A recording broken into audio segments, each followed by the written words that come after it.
سلام بچه، حالتون چطوره؟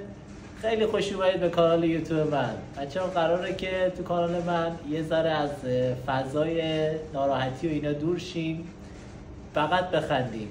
کلیپ ها و استوری های ترند اینستاگرام و یوتیوب با هم دیگه ببینیم، چند تا کامنتاشو با هم بخونیم. کلا قراره چند دقیقه با هم دیگه بخندیم. خیلی مخلصم.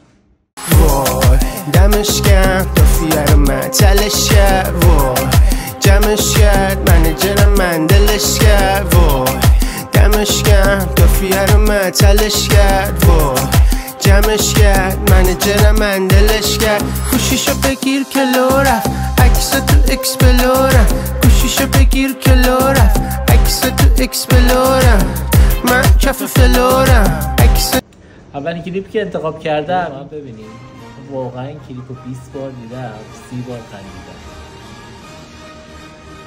این پسر بچه سوار این دیگه شده شهربازی، شهربارش هم خوشت توی داره بیفته، فقط ببین که تلاشی میکنه برای اینکه آبروشو نگه داره، جونش هم حفظ کنه.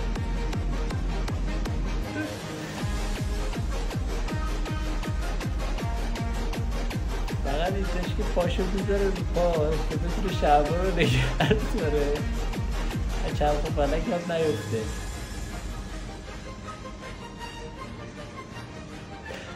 آی افتاده کف زمین، بازم اونجا داره شلوارشو میگیره.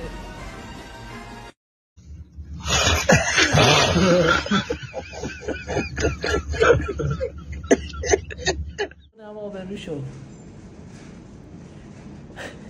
خیلی خوبه این پسر. بریم با هم حالا چند کامنتشو بخونیم. یکی نوشته چرا یه جوری میچرخه که فقط شلوار این در بیاد. یکی نوشته به درد کسایی میخوره که سنگ کلیه داره، سنگ کلیه‌شو تو حالب گیر کرده. سنگ کلیه که با این چیزا در نمیاد، اما من خودم داشتم میدونم. یکی نوشته وقتی مامانت لباس تو یه سایز بزرگتر میگیره که به درد سالای دیگه هم بخوره. قدیما اینجوری بوده، قدیما مثلا میگرفتن که راحت 4 سال دیگه بپوشی. یکی نوشته وقتی شلوار گشاده نباید بری اینجا. واقعا راست میگه، مجبور بودی؟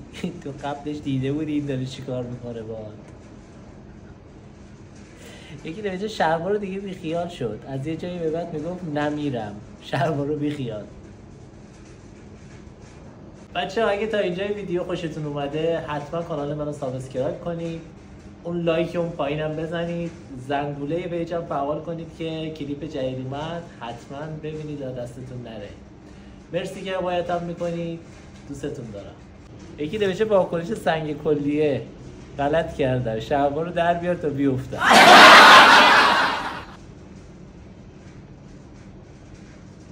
یکی نوشته شانس من تو مجالس جدی مخصوصا خط که یه جایی نباید بخندم دیگه ریسه میرم. آقا من واقعا همینجوری هم. من تو مجلس خط خدا نکنه که هر چیزی برای من خنده داره تو اون مراسم. نمیدونم چجوری میتونم جدی بشم. تا الان میگم فقط خودم همین مشکل دارم، خدا رو شکر چند نفر دیگه هم هستن. واقعا فقط اونجاش که پاشو میندازه رو پاش که بتونه با پا شلوار رو نگه داره، با دست جونش رو حفظ کنه. آخرم هیچ کدومش به موفقیت نرسید، افتاده بود وسط دوتا دستی شلوار رو گرفته. خب با هم بریم کلیپ بعدی رو ببینیم. کلیپ رو باید تقدیم کنیم با آقای بی صدا.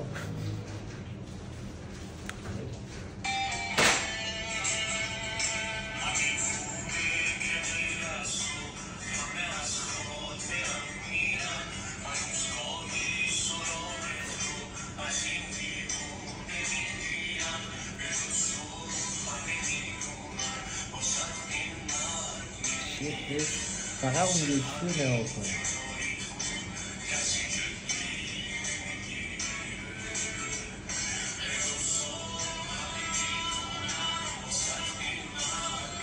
خودش هم که زیاد نمیخونه، خود ابی داره میخونه، اینم یه حالی داره با آهنگ میکنه. همین چرا اون اصلا خندش نمیگیره؟ به چی داره فکر میکنه؟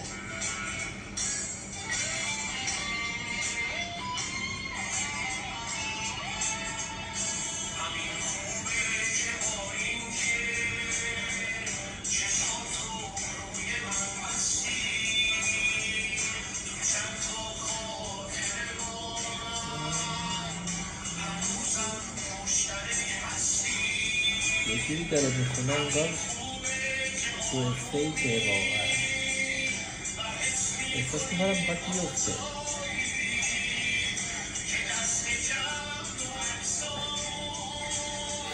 اون چرا این سکون نمیخوره؟ مثلا خواننده رو بریم یکی رو اوزش هم داره میره.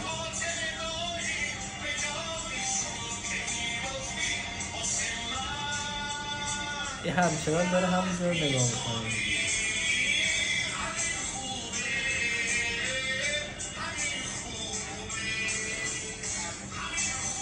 جدا از این که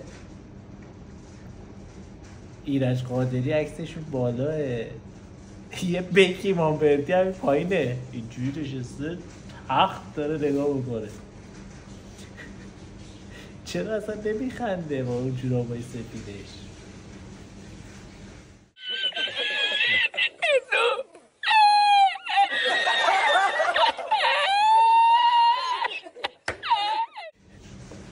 وای اولی کامه نوشته خونه مالک اشتره. یکی دیگه نوشته خیلی دوست دارم بفهمم که رفیقش به چی فکر میکنه. کامران و کومن. یکی نوشته همین جنس خوبه، همین خوبه. خیلی از نمیشه کامنتشون رو بخونم، یعنی اونا هم خوبه. چون خیلی مردم تشویق کردن گفتن کارتون عالیه، صداتون خوبه، والا من که صدایی از ایشون نشنم. فقط این جوراب سفید صاحب اسپیکره، منتظر این کارش تموشو ببره. قدیما این جستا رو میگرفتن برای عکاسی. شما که خیلی یادتون نمیاد اما اینجوری جست میگرفتیم، مخصوصا تو راه حرم امام رضا، تو خود بلوار امام رضا. این عکس اینجوری خیلی بود. یکی واقعا این سوال منم هست، نوشته خدایی صدات قشنگه دمت گرم، ولی میشه روشنگری در مورد نقش اون رفیق توی کلیپات چیه؟ واقعا این که بعد چقدر مسلطه به نقشش، چجوری نمیخنده؟ من اگه اونجا بودم ریسه میرفتم، داشتم مثلا عکس ایرج رو داشتم گاز میگرفتم. اما کره بیکی مانبردی ها، نمیدونم فیلماشو دیدید یا نه. بریم سراغ کلیپ بعدی. خب بریم سراغ کلیپ بعدی که کلیپ نیست، یه خبره. یه خبری که مطمئنم خیلی ها خوشحال میشن برای این خبر. دانشمندان گفتن که قطعی برق روزانه موجب افزایش طول آلت تناسلی می شود. واقعا تا الان ما داشتیم ناشکری میکردیم. ما الان هفته 7 روزه 6 روز که برقام میره، فقط جمعه ها نمیره. برقام رفت. 2000 years later. خدا بس دیگه، خسته شدیم. خب برقامون اومد. واقعا دیگه بعد هر وقت برقا میره خدا رو شکر میکنم. Oh my god. واقعا باید کامنت های اینجا رو بخونیم. یکی نوشته آقا برق رفته حالا خطکشو پیدا نمی کنم. عجبا. یکی نوشته خدا کنه برق بره کلا. خانوم هم هستن. خانوم خواهرم قطعی برق روزانه، یعنی هی باید بره بیاد و یعنی کلا بره. شانس نداریم برق ما میره، ما رو ژاپنیا بلندتر میشه. یکی دیگه گفته 2 سال همینطوری پیش بره مردم ایران باید به خاطر آلت تناسلیشون برای رفتن به خونه تو کوچه سرطه کنن، باید با عقب برن تو. واقعا خیلی کامنت ها زیاده و نمیشه خیلی هاشون خوند، اما من فکر بکنم که این چین ژاپنی ها اینا کلا آدم های کوچولو و کوتاهی هست، اینا از خودشون در آوردن. یعنی مگه میشه اگه اینجوری باشه که دیگه ما ایرانی ها غم. خب خبر بعدی که داریم اینه، این مرد بلا فاصله یک روز بعد از اینکه از زنش طلاق میگیره لاتاری 273 میلیون دلاری رو میبره. واو خدا دوستش داشته، هم خانومش طلاق گرفته هم 273 میلیون دلار برده. عجیبه، شهر عجیبیه. بریم با هم کامنتاشو بخونیم. یکی گفته تولدی دوباره، واقعا کی ضرر کرد، من یا تو؟ یکی گفته خیلی دوست دارم بدونم. وقتی زنش اینو فهمید زنگ زد بهش گفت من اشتباه کردم بیا راجبش صحبت کنیم. آفرین. گفته برکت رو با رفتنش آورد.